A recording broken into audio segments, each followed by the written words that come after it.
I'm Rebecca. And I'm Hunter, and this is the Family Showdown!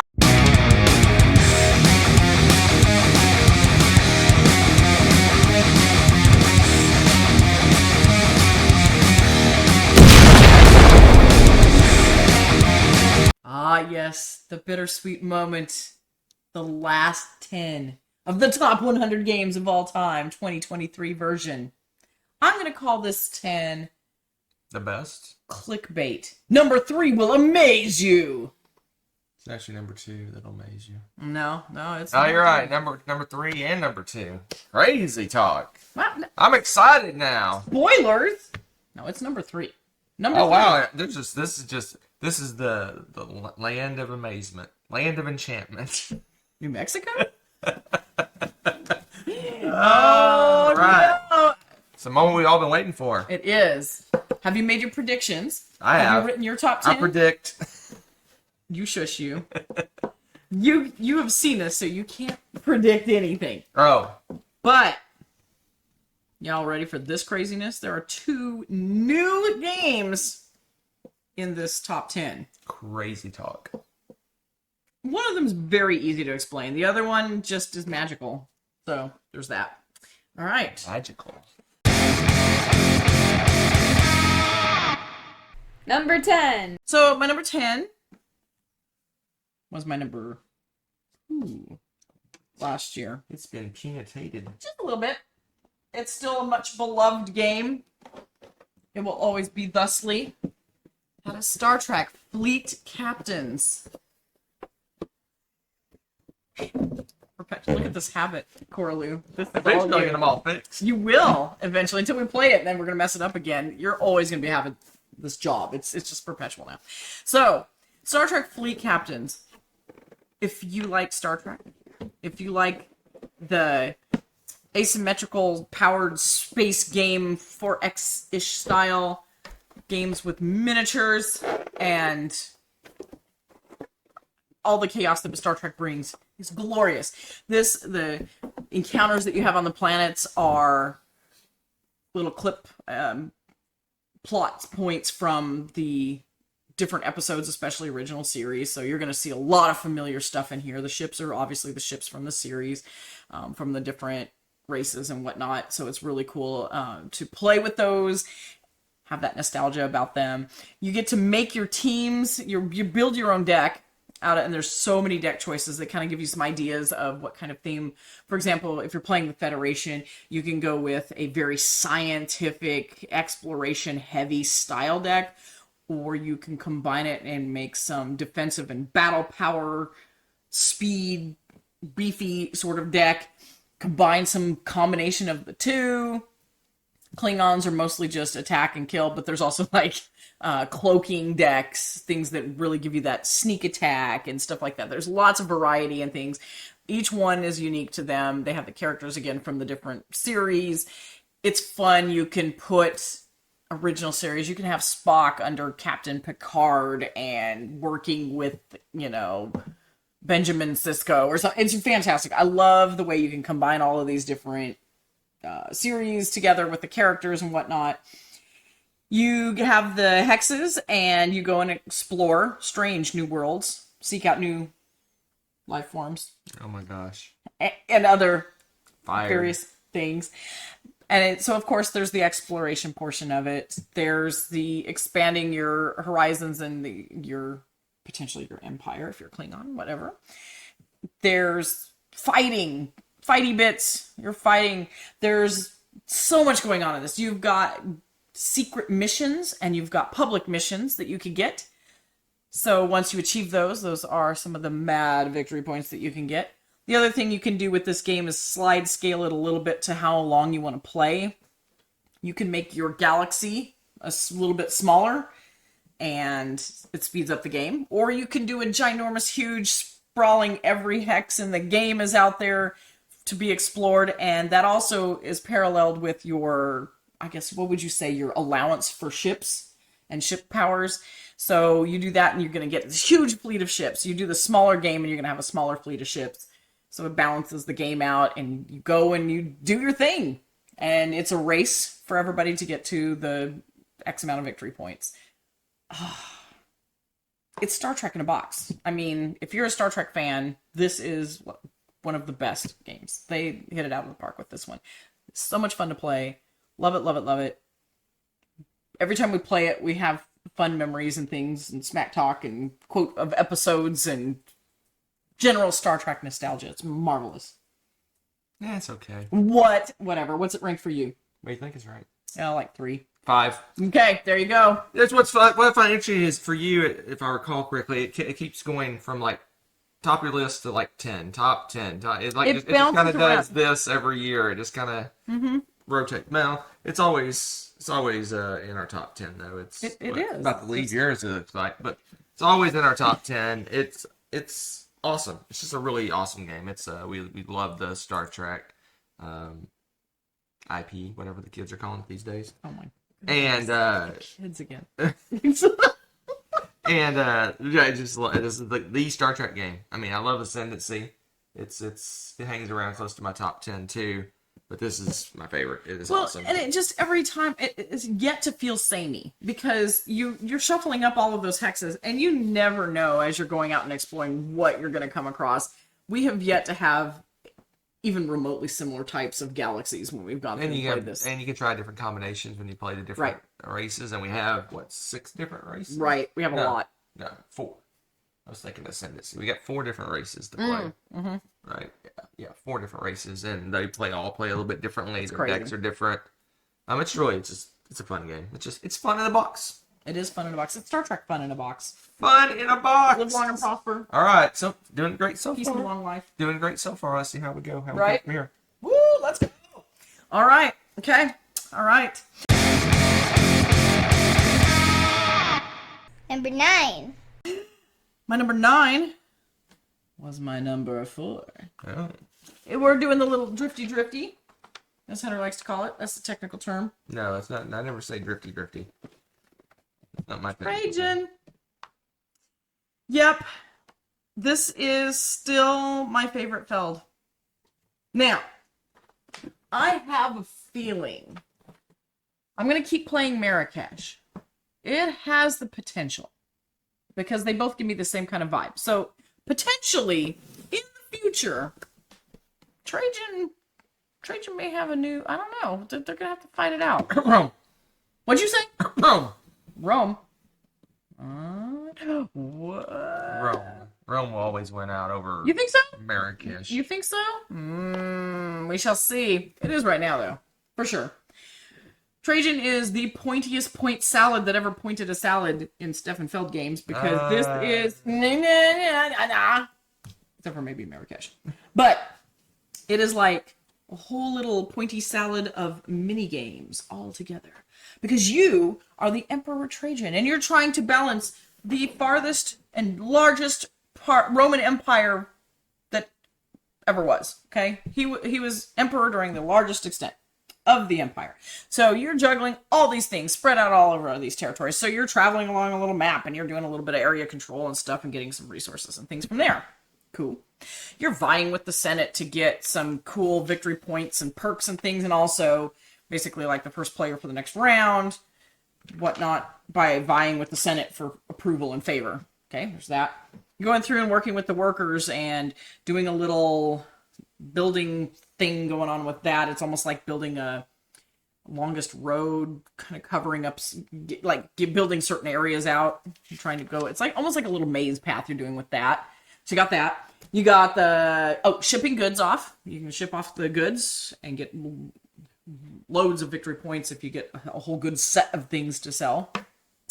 There are the random things you have to get that the people are going to want at the end of each round. And you kind of have to build up a little thing of that. Because, he always has like a feed your people or something like that. Kind of like Uwe Rosenberg's games and stuff. That's kind of a feed your people element to it.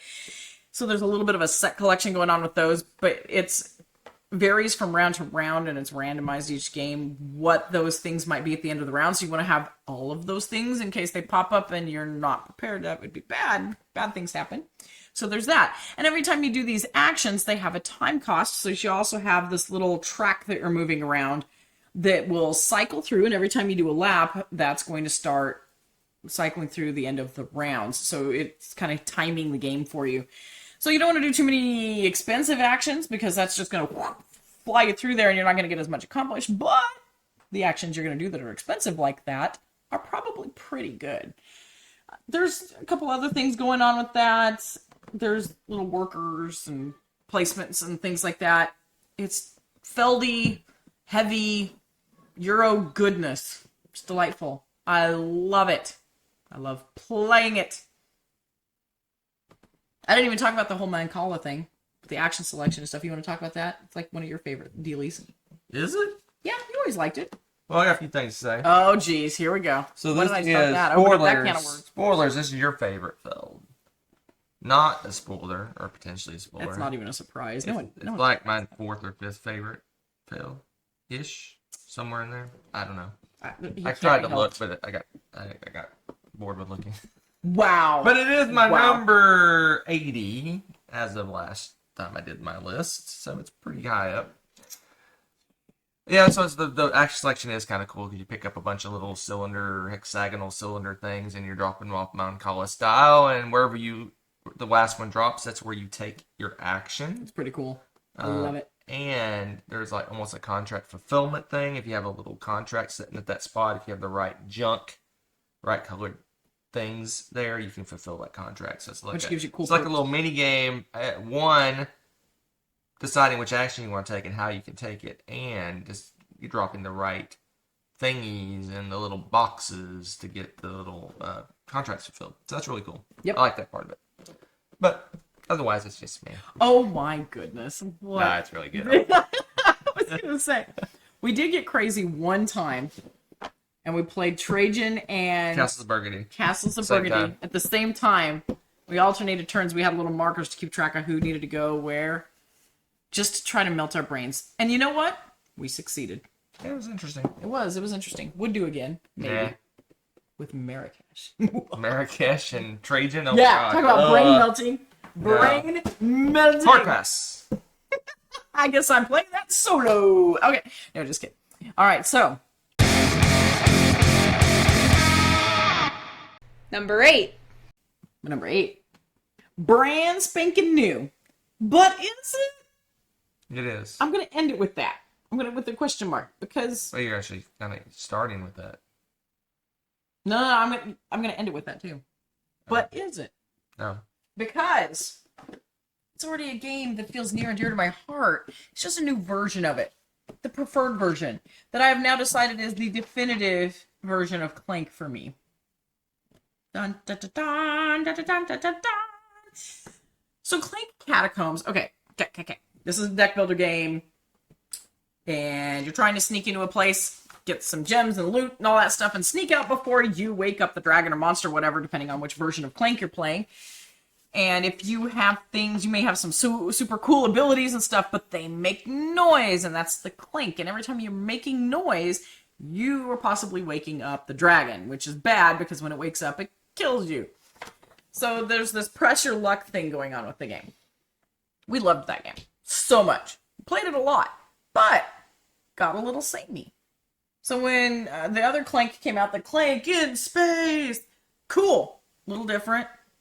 Board started to get a little samey again because we played it a lot. However, this is like the perfect conglomeration of all of those things in those other Clank games, plus the fact that now you're laying out and exploring new tiles.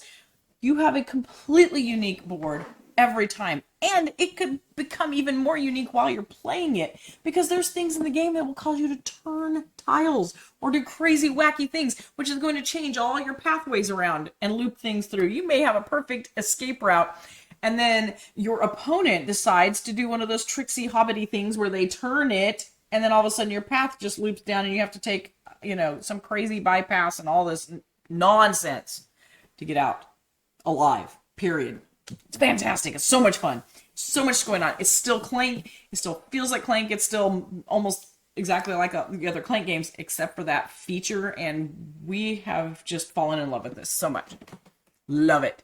This is Clank to me now. The other ones, Sorry, if you were to put those on the coal pile, I'd probably be like, bye. Well, bad news for you. They're already on the coal pile. What? Because we told them on the spot when we reviewed this after we played it. Oh yeah, we did. Anyway, well, there you go. That tells you just I mean what I like think. crazy love this game. I Insanely crazy love. Yes. So Clank for me was just off my list last year. Was it? Yeah. 104. But this one would probably be just on my list. It wouldn't be like top 10 or craziness. It'd probably be 90, 80, something like that. So I don't love it. Did you make a face? Hmm? She made a face. You know I'm going to edit this. I'm going to see you that made a face. She made a face. 100%. She had that look on her. That look like she did something. I don't know what you're talking about. I was just staring at Clank. Is that a word? Untoward? I don't know if that's a word. Is that a word? Untoward? Anyway. So did I use it right? Just keep going. Yes. Pull out those SAT words every once in a while. Oh, dear, stop. Half Okay. time, I don't even know what they mean. Anyway, it's awesome. It's fun. It's the best version of Clank that we played, except for the Legacy game. But that's Legacy. This one would make my list, but probably towards the bottom, not 8. Oh my gosh. What? Oh my goodness. Crazy. Whatever. Crazy. Whatever. Talk. Stop your whining. All right. Okay, fine. No, it's magnificent. I love it. Play it. Number 7. My number 7 leaped up from 42. Like a rabbit? Like a little bunny rabbit. A comfortable little bunny rabbit who had a lovely place to settle in for the winter. Okay. Creature comforts. Yay! Okay. So, this has grown on me so much. Part of it, I think, is, too, that this is one of the board games that we can actually get Nesta to play. This is one of her absolute favorite board games, too. And I've had so many plays of this game now with her, with Hunter, with friends and stuff. Played it at conventions. And just absolutely adorable, fun, cozy game. This is We wouldn't. Family Plus. Yeah, it's definitely Family Plus. It's not welcoming. It's a little heavier than that, but I think Family Plus you could walk some people through it. Yeah. It could be a family weight game if they're game or family weight. Yeah, game or family weight. That's a good way to put it. And so the theme of the game is absolutely, it's as precious as the art. You are preparing the coziest abode for winter hibernation. You need to make sure you have the coziest place. So you need to get all these cool things. And so you're basically setting up these set collections and different things that will give you victory points because they're cute and cozy and awesome things. Obviously, the better they are for your place for hibernation and stuff, then the more victory points they're going to give you. But how you go about it is the cutest thing. You've got these dice and you kind of gamble with them. You don't know what all you're going to roll. You have your dice and then there's communal dice. And so you're going to put bids out and say, I want to go to these places. And you kind of lock that spot in with your dice. But then the communal dice roll and you have to use those in conjunction with yours to go to those spots. Sometimes it doesn't work out because the dice don't roll that. In that case, you get I think they're called like a oops or a bandage or something to fix it. It's like mistakes were made, learning curve or something. I don't know. It had a cute name, but you get like a little. Yeah, I don't remember what it was called, but they give you basically a little dice mitigation thing as a consolation prize if you don't get to go to those places. All of the choices are good for the different places. You get different resources of various kinds and stuff. Plus, on top of that, there's a little neighbor that comes and visits you each round, and they are unique and they have unique abilities, and they have like little rule bendy abilities where they have a super awesome trade, or they give you some product that's not there during that particular season normally, but they have some, so you can get apples in the spring instead of in the fall. Crazy. Just really cute things like that. And then there's pairings for the cards. If you get some cards, like you get soup and a scarf. Sounds like you're cozy warm for some reason. Or, they have like ice skates and a coat or something like that. Then they together are worth more victory points than they would be if you had them separate. So many cute cozy things going on with the game. It plays... The more players you have, it definitely lengthens the game quite a bit. But if you don't mind sitting there and chatting and looking at cute little art and stuff, not that big a deal. Most of the actions are fairly simultaneous. There's a little bit of time where people are placing their dice and stuff. It's still simultaneous, but as people are trying to plan, sometimes that can take a little bit. And then everybody does their actions in turn, so there's a little bit of time in between while people are pulling their dice and doing their actions. So there can be a wait in between the turns, but I don't know, we've never really found that to be that big of a deal. Not with this game anyway. We enjoy it. Creature comforts. So I have a few things. This is not on your list anywhere. It is my 149. Whoa, is it really? Oh my, I never thought a game this light. 146. A game this light? 146. Because it's a family favorite. That's true. As I said in the last video.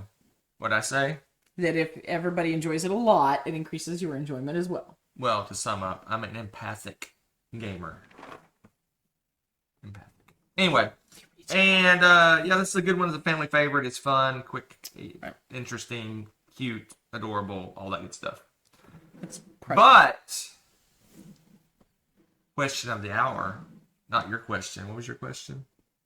Started with the question. What was the question? No. That was the last game. Oh, was it the last game? I have a question. What's this gonna do to it? Oh, I don't know, but we are so excited about that. It's really shocking.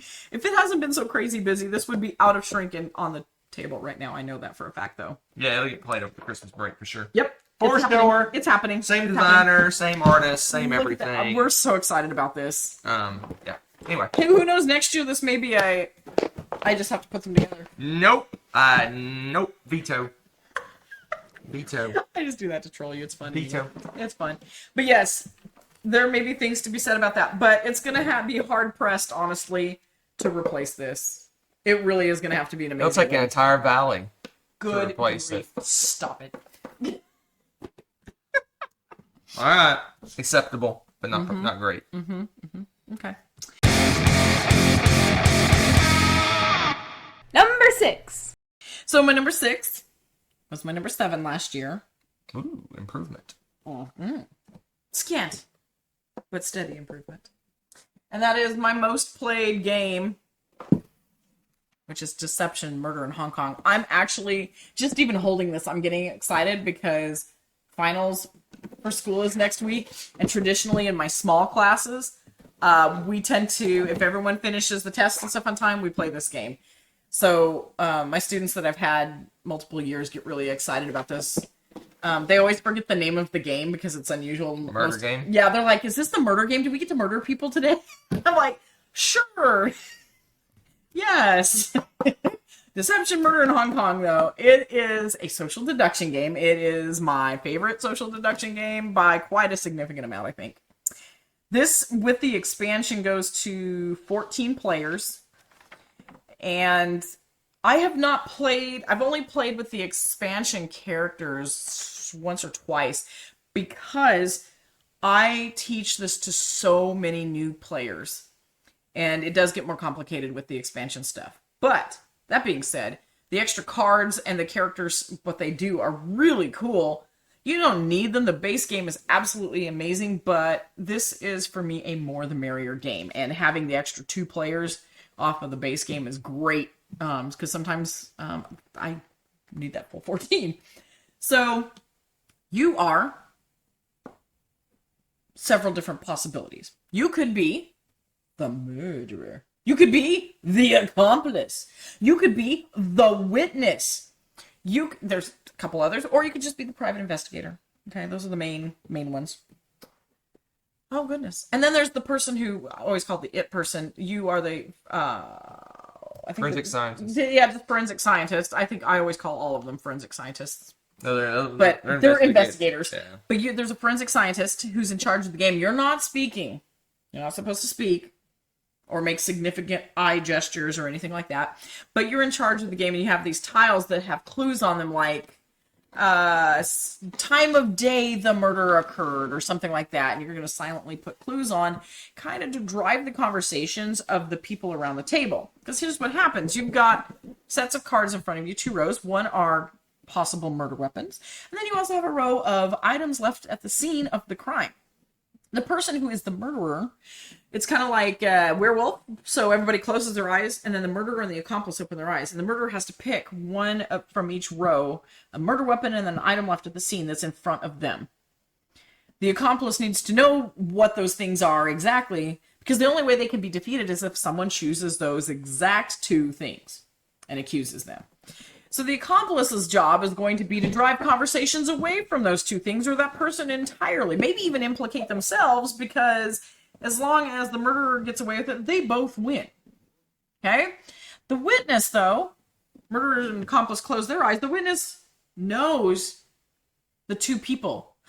That's it, though. They don't know which one is the murderer or which one's the accomplice, and they don't know which two items, obviously, are it. But they have an inkling. The problem is, once they are accused, the murderers get one chance at the end.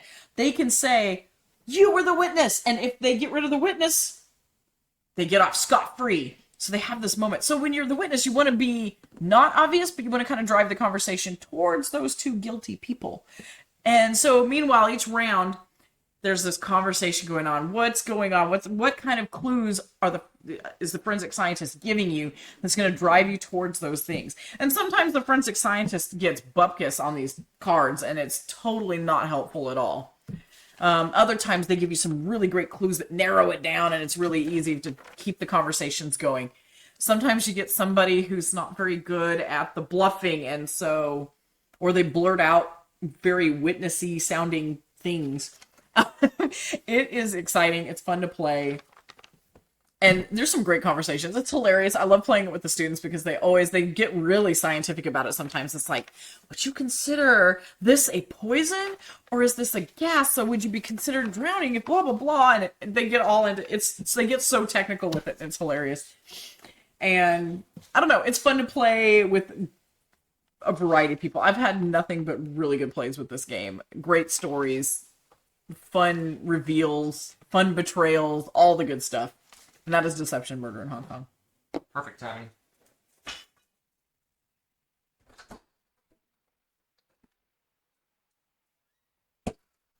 So a few things while I return to camera. So a few things. One, back in the day, Back in the way back times, I used to be like crazy social deduction guy. You really were. But I'm looking at my list, and that's gone by the wayside for whatever reason. I think because we've had some COVID? Yeah, probably. But part of it was just some of these games are fragile, and this isn't one of them.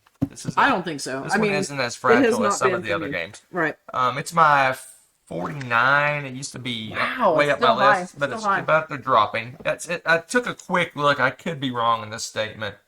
I think it's still my favorite social deduction game, way down at 49. Right. Because Battlestar Galactica is at 84. Right. And I couldn't find Spyfall, but I'm sure it's further down the list. Yeah. Anyway, this is an awesome game. It's fun. This is it's super easy. She just taught you the game. You basically know almost the whole game. Pretty much. Yeah, it's just a great game. It goes over really well. It's a drop in, drop out because it plays so fast. It plays like in 15, 20 minutes. Depends on how much discussion's going on and how long the forensic science is. Well, and that's the other thing, too, is you can limit according to the rules, you're supposed to limit the conversation time. I tend to let that go. It's more fun to let Unless it gets ridiculous and you're talking 15 minutes without anyone. Oh, no, I don't let it go that long. But yeah, no, it's an awesome game. We love it. It's great. I've never had a bad play of it. I've played it. Not near as much as you have, but I've played it probably 20, 30 times. Yeah, I'm not kidding when I say this is my most played game. I've played it like 80 times now. Yeah. Yeah, it's an insane number because I play it with my students a lot. It's a great board game. Popular board game club kind of thing. Deception, Murder in Hong Kong. Acceptable. Interesting. Very interesting. Number 5. Oh, we have the magical number of magicalness. My number 5 last year was my number 5. Johnny 5 is alive. Johnny 5, he's alive. It is perpetually awesome. Res Arcana. Dun, dun, dun, dun. So, this game. This is another deck. What would you call this? It's not really deck. It's more builder. Hand management game. Yeah. It's got drafting if you do the drafting. That's true. You do the drafting variant. There's a little drafty bit too.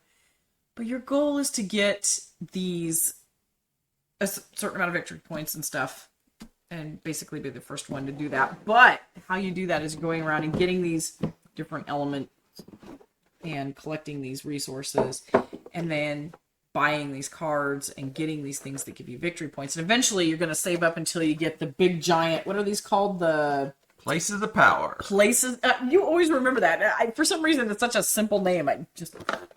Places of Power. Mad victory point machine making craziness, and you get one or more of those, which is really crazy, but it is just like every round if you're doing it right and you got the good combinations with your cards and your hands management and stuff, got that going, you get a card that matches what your engine is.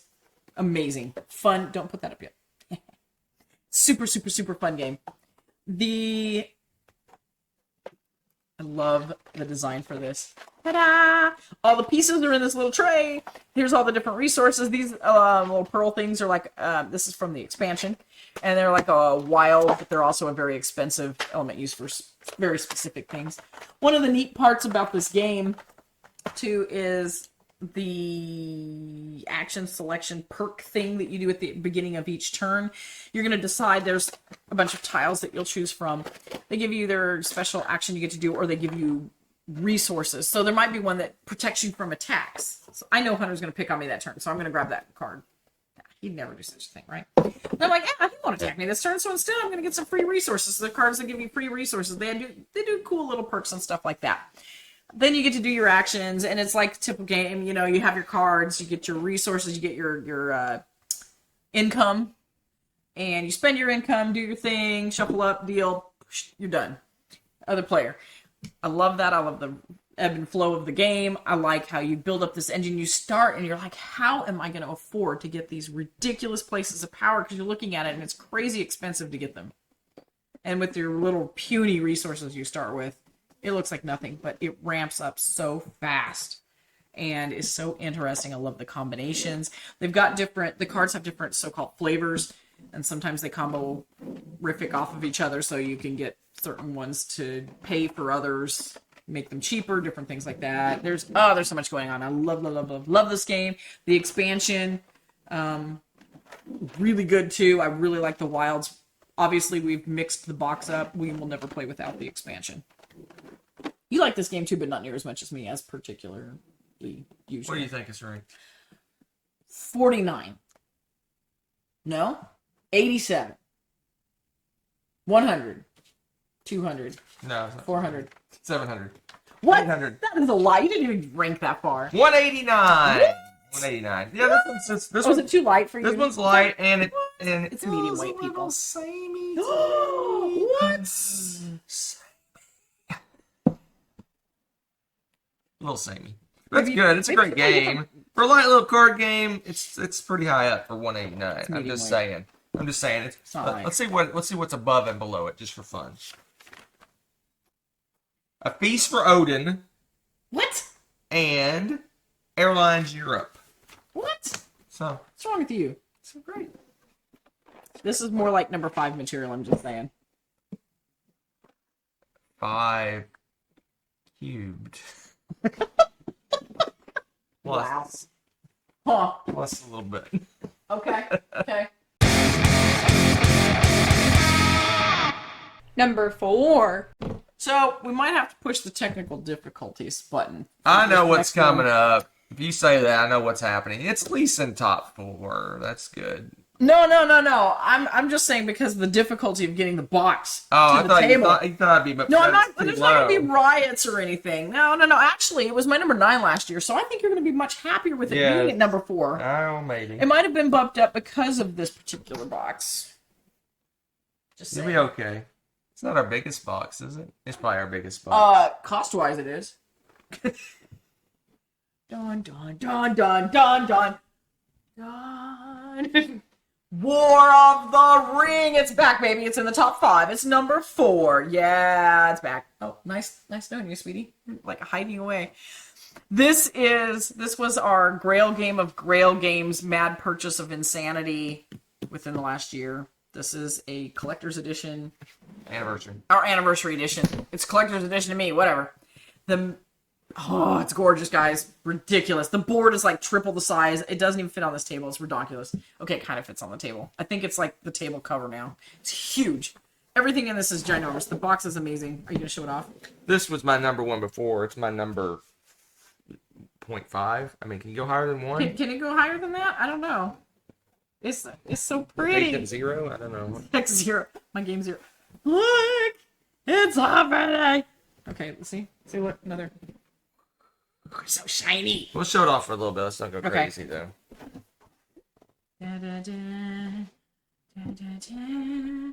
And now, look at this. Yes! On the back of it, where everybody's stowed in the tray right below it. Oh, I'm nerding out. And then it gets even cooler. It gets even cooler. It gets cooler. Yep. Then it's our boy Gandalf. And on the back of that, how all the pieces are laid out in the tray below. All painted minis, by the way. You get where I'm going with this. This whole thing is organized, gorgeous. They pulled out crazy art for all of it. Again, the board game itself, the board is insanely massive. It's ridiculous. Still has the gorgeous tarot-sized cards, the beautiful dice. Actually, the dice in this are a little bit different, and they're still really pretty. Oh my gosh. What can I say that... just, you want to totally geek out, go look it up. Go look up the edition, the anniversary edition online. It's gorgeous. So this is a 2-player. Don't listen to people say it's 4 players, 2-player. Just saying. No one says this is 4-player. Yeah, if they do, they're crazy. So it's a 2-player game. You're either, the free peoples of Middle Earth, or you are evil. Evil.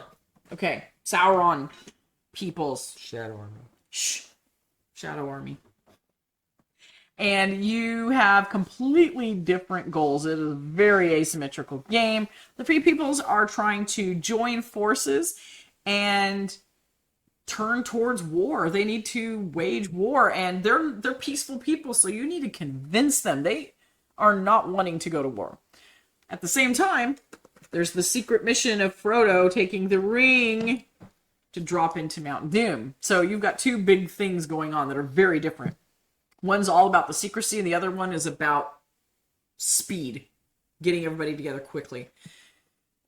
The Shadow Army, on the other hand, is all about mass destruction and finding Frodo. So you're searching for him constantly, trying to seek him out, and then you're also your armies just keep coming. The Shadow Army is just all about annihilating everything. You can win the game by catching Frodo, but you can also win the game if you take over a certain amount of cities. It's actually not that as difficult as you would think, especially if you start quickly and start attacking people. It's crazy. Then the other thing that's really interesting is the free peoples, their armies don't regenerate. They don't replenish. So if you lose a bunch of elves in a really bad battle, they don't come back. The Shadow Army, however, every time you lose them, you get more. Get them back. It's crazy. So you really need to plan very differently depending on which player you are.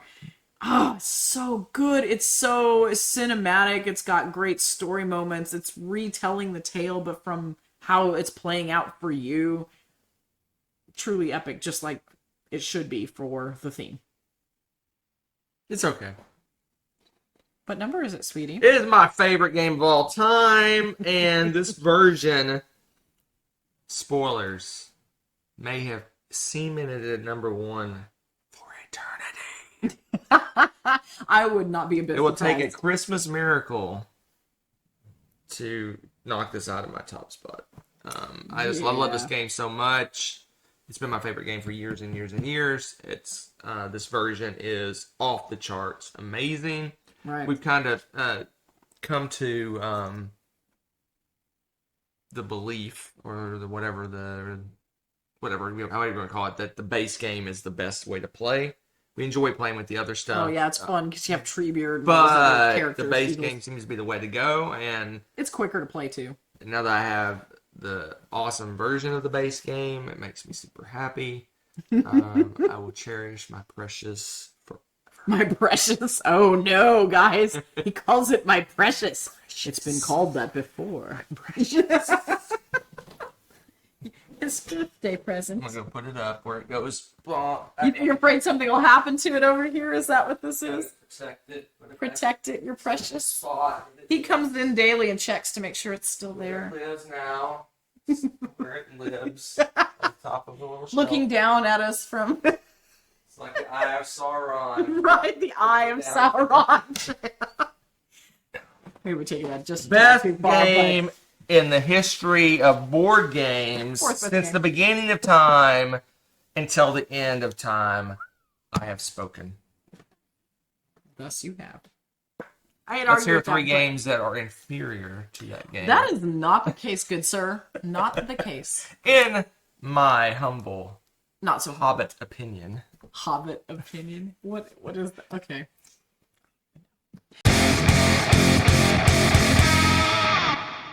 Number 3. All right. You ready for number 3? This is one that was going to shock us, right? Yes.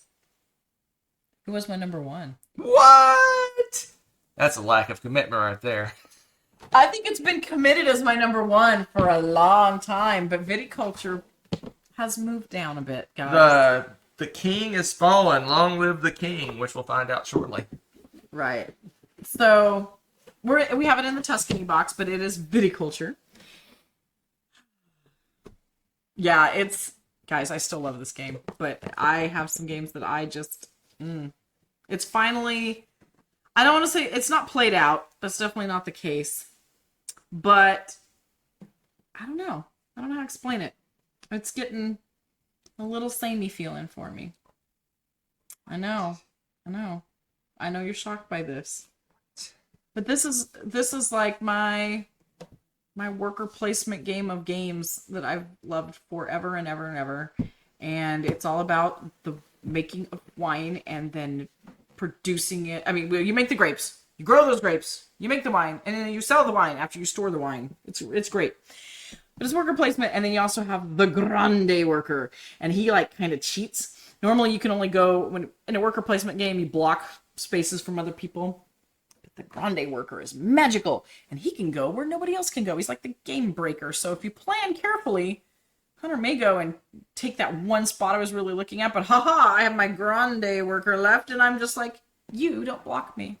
So there. It's great. I love it. But you have cards seasonally. Spring, summer, fall, winter. Have these great cards, and they give you different abilities. Like spring is going to be different grape fields that you could plant of the different types of grapes, because you have red wine grapes, then you have the white grapes. Then you've got summer things that you can do, and they're going to be abilities that help you harvest and give you special abilities for producing or storing, all sorts of things along that line with having to do with the farming aspect of it mostly. Fall is going to be like your contracts, stuff like that for the wines. So you definitely want to have at least a decent stock of those so you have goals to try to sell these contracts out. And then winter is going to give you special abilities for helping to produce these contracts or make it smoother, or maybe they're cheaper to make, easier to make, things like that. They always have like a little game bendy ability. It's really cool. You're going around on your personal board and you're building different things like trellises or a larger cellar and different things to build it up so that you have the most efficient vineyard out there. You have income. You're racing to victory points. I love the way you choose your turns too. You have a little rooster because you start early with all this stuff. And the earlier you go, the the ability is you're going to get to go first, but you don't get some really cool stuff. You want to wait. Oh, there's some cool stuff. But you're not going to get to go first, which could be really valuable, especially if you're trying to beat people to the very, very narrow worker placement spot that is fulfilling contracts. So there is that. I love this game. It is a nice medium weight game. It fits in that hour and a half spot. Plays fantastic 2-player, plays fantastic 4-player. I love, we like to mix and match the different expansion stuff. We really like that. We have the original stuff, which is slightly different because of the way they resold it and repackaged it.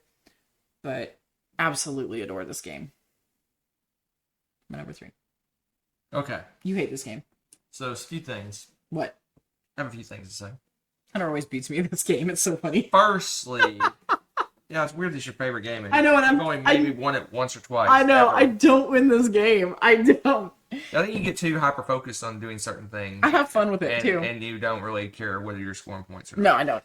Anyway, so Until this it's too game was my number one game of all time at one point. It was. It was my number one game of all time, and it's just slowly creeping down my lists because we've played it so many times. I don't know what you're talking about. And it took a big hit. I didn't even play it, but I think you played it with 5 people or something like that at one point. And I don't know if I was in that game, and it just took 4. Oh, we played it online. It took 4. It's because we played it online. It took forever. I'm It like, did. oh my It gosh. took a long time. I'm like, It was a great game. We had fun, but it was super duper long playing it online. but anyway, it's an awesome game. It's really fun. It's my number 24. Oh, it's still really high though. Yeah, I still love this game a lot. It's wonderful. Vinos has kind of replaced it. If I'm going to play a wine game, We've gotten heavier. I think that's part of it. I'm going to play Vinos over this, given the opportunity. But you can't always play a heavy game like that. So this is a great fallback for the same kind of feel of just that casual making some wine and selling it and all that good stuff. Right. It's a great game. It's awesome. We usually play with everything but what they call, I guess, the tier 3 stuff. The stuff that adds like the cheese and the tomato sauce. Sometimes we do it for fun, but we usually don't play with that, but we usually play with everything else. Yeah. So you got the formaggio. Look at the back here, the arboriculture, where you do like apples or tomatoes and you smash them into ketchup. I don't even know what they do. Spaghetti sauce. Oh, that's it. But there's tiers. There's tiers. Right. Tier 1 is all the easy to introduce stuff. Right. And then tier 2 stuff tricks it up a little bit.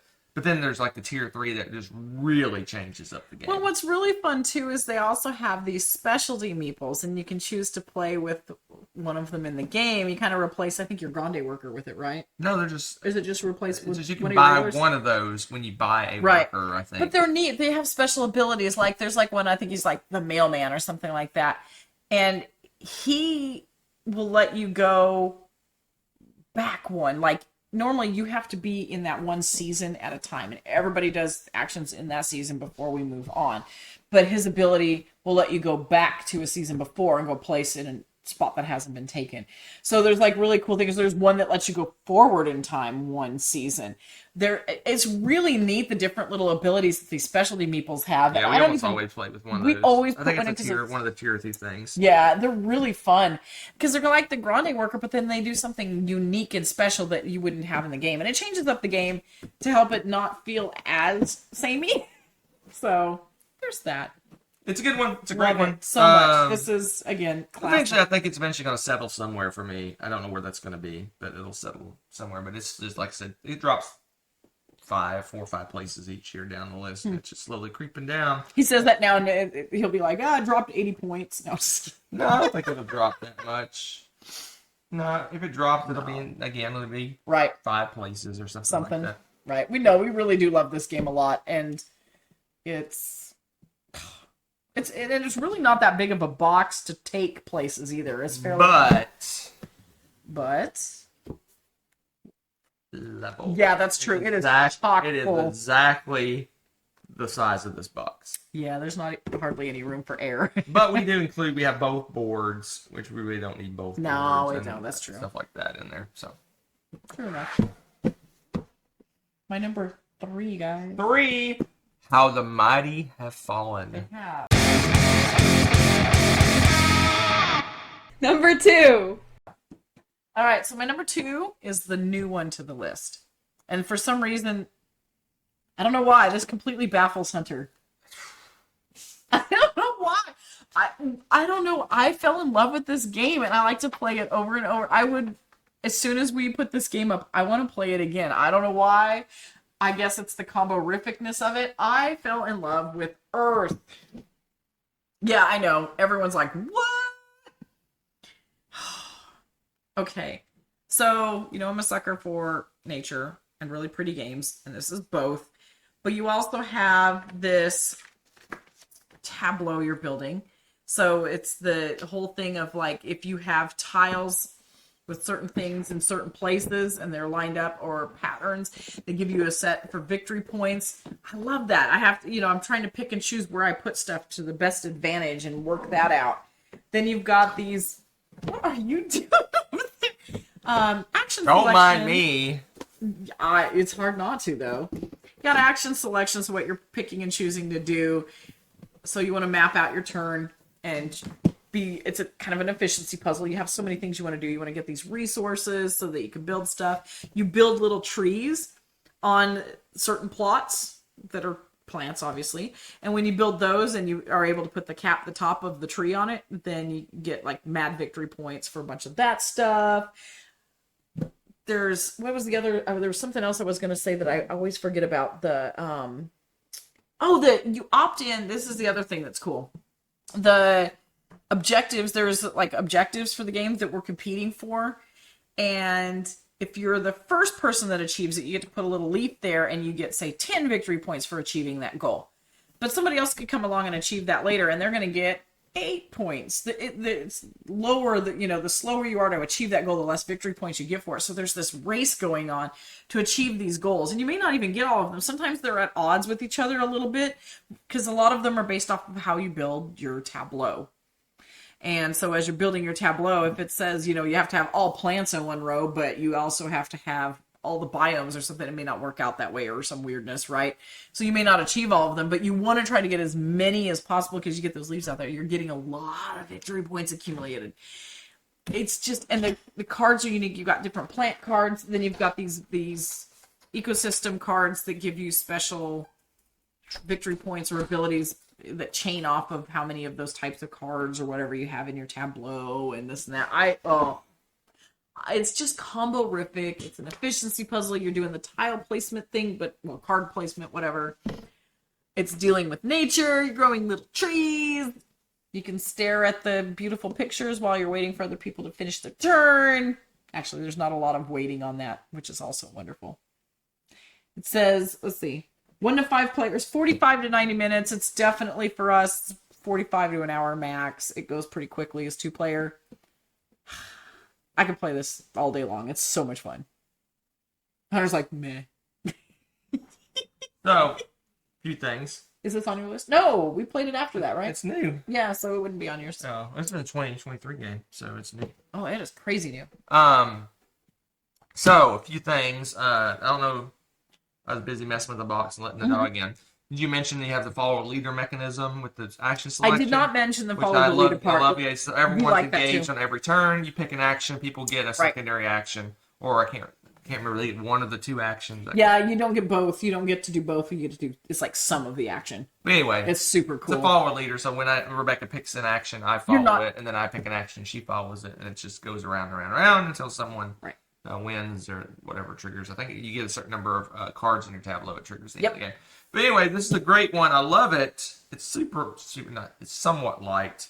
It's medium weight. It's going to be probably just quick little look. It's probably going to just miss my top 100. You think so? I'm guessing it's going to be like 110. I'm impressed it's that high though, because this is not. I like how engaged you are. Right. I like that you have a lot of decisions, a lot of good decisions to make, a lot to think about, a lot of choices of, do I build my tree really high, or do I spend my little trees to get special points? You get to do stuff with it, You get all your stuff is a currency and victory points at the same time. So you're basically spending victory points to do something to get more victory points potentially. There's that juggle. It's like, oh, what do I do? Blah, blah, blah. Yeah. And it's you got to watch for the end of the game coming, and you got to react to that, and it's just got a lot of cool things going on. But at the end of the day, which that's what the kids say, right? At the end of the day,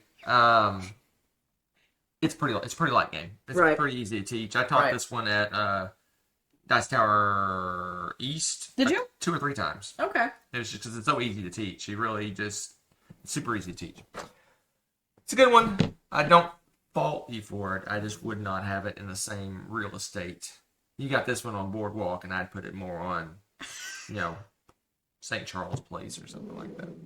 What an odd thing to compare it to. That was so random. You went Monopoly on it. I was going to say high rent district and slums, but I wouldn't say that. Wow, you would... Don't listen to him. He's St. crazy. Charles Place is not really some. It's on the No, cool- it's not. It's, I on was the, like, what, it's all right. what is happening? What just happened? You just Maybe one of the derailed- railroads. I don't know. How insulting to It's a her. good game. It's a good No, game. it really is, and you're right.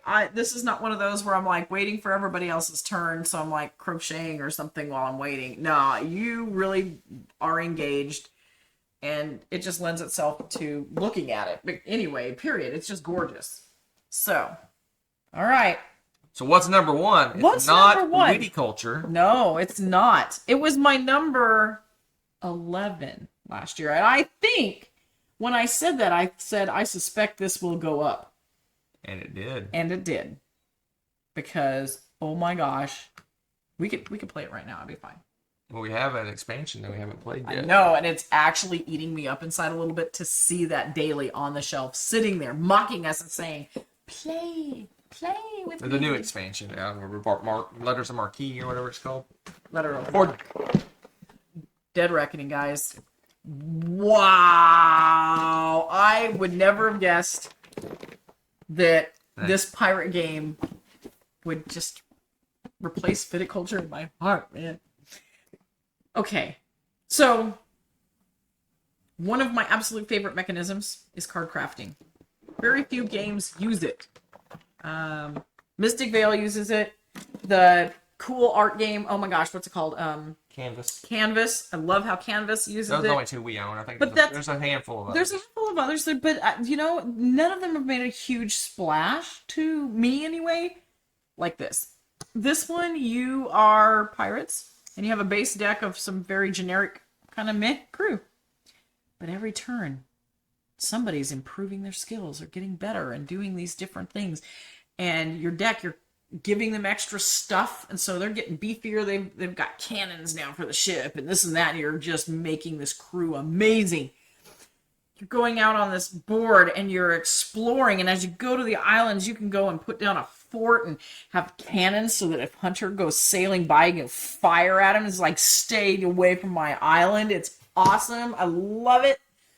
We can duke it out if we want to, and you know what? A lot of times I'm like very passive on these games. I'm like, I don't like the fighting element. We ignore the fighting element, whatever. Bring it on. I will. Oh, yes. I am the piratiest pirate in this game because the battles are so much fun. Sure, it helps to prepare by having just tons of cannon and stuff, right? But also on top of that, you have a cube tower. You know me and my cube towers. Give me a little cube tower, and you throw everything in there. And at the bottom of it, it's not just what your like the little dice things roll out onto, but where they land, because it's got this grid thing in the bottom, and that tells you, heck, if you even win, and then what you win and how much you win or how much you lose. Oh my gosh, it's so much freaking fun. I love this game. Just there's different tiers of cards. Oh yeah. Oh my, it's a little dusty. Okay. We don't That's use bad. that one. We use No, there's one in the box. This one kind of ships in the got box. broke or something weird. No, you get two. Oh, we got. Why did we get two? It's just a stretch goal for the stretch kids. goal thing. Okay, they're crazy. Extra cardboard, people. But yeah, so here's the kind of see the little dice tower look, and so you chuck it down in the ship, and it goes out into the little field. Lets you know what's happening. The islands are great. The exploration, you can get better. You improve your ship so you can travel farther and go exploring. It's another one of those where you can explore or you can go and settle the island.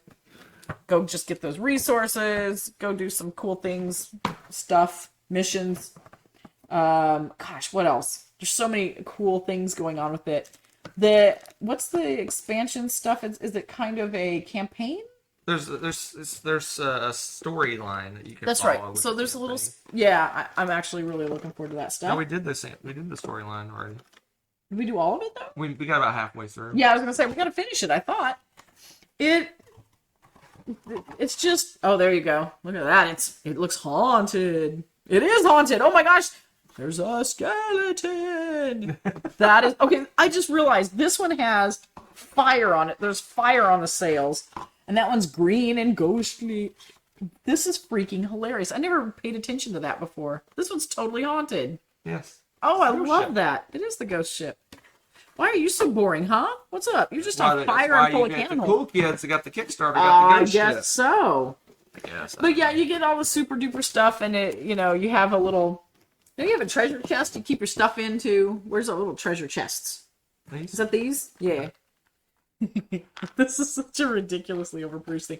So it's got these little boxes, and it opens up the little treasure chest, and inside are your little ship and your player cubes, and you can store your treasure in it during the game if you want or whatever. Oh my gosh, I love these, and it's this heavy duty cardboard little boxes. Just the sleeves for the game are really cute and cool and thematic, and they're very piratey looking. I like the ability of the fact that even as you go through each round you're going to pick one card and improve that crew member a little bit. He's going to level up.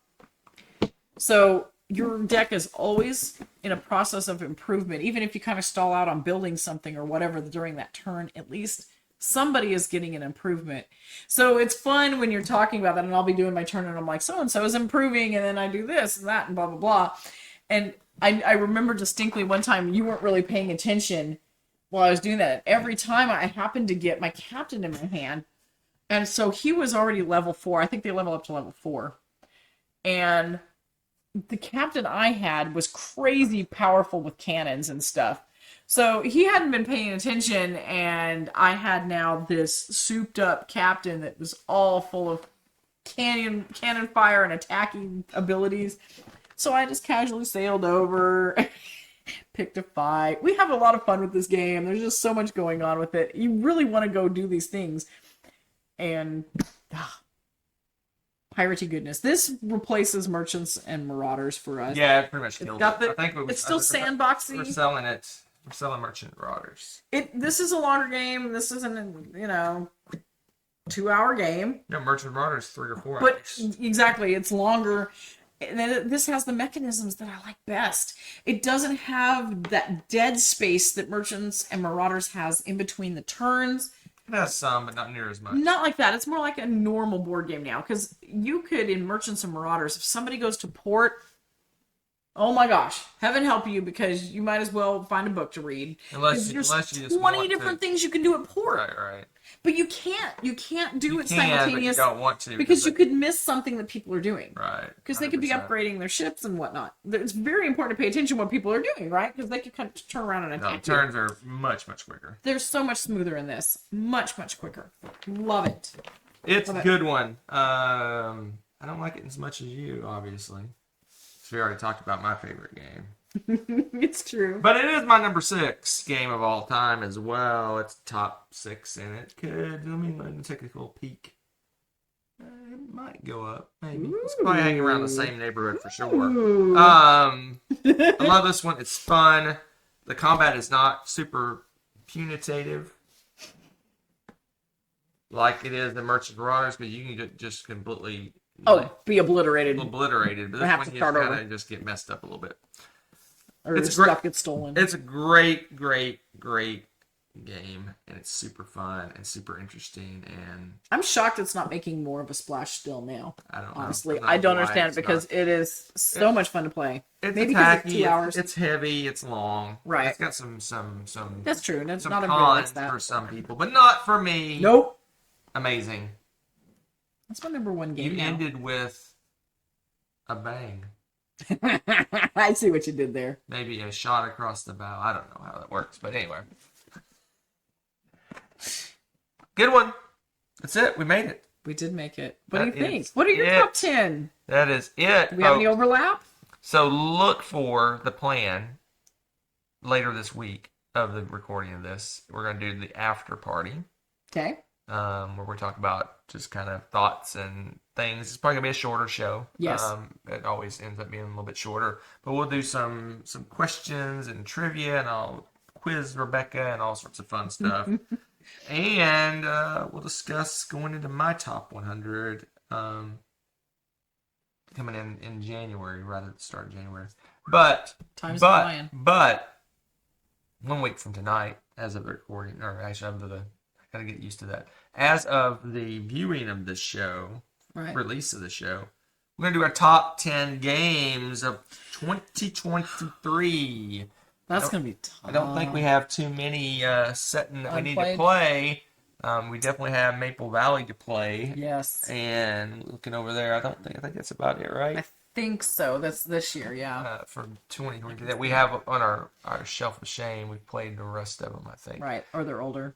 Yeah. So 1 week from tonight, top 10. So great make list. your list of 2023 games. What's your favorites?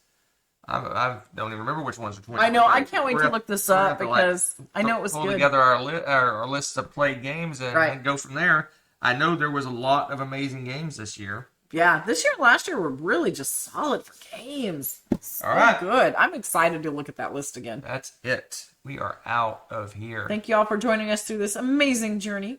We'll see you next time. Bye. Cool catchphrase.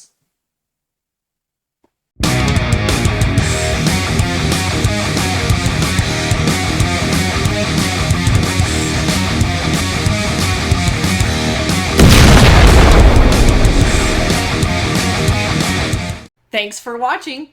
If you enjoyed this video, give it a like. Click subscribe to join our wonderful viewer community. Want to be notified when we upload a new video or go live? Click on the little bell below.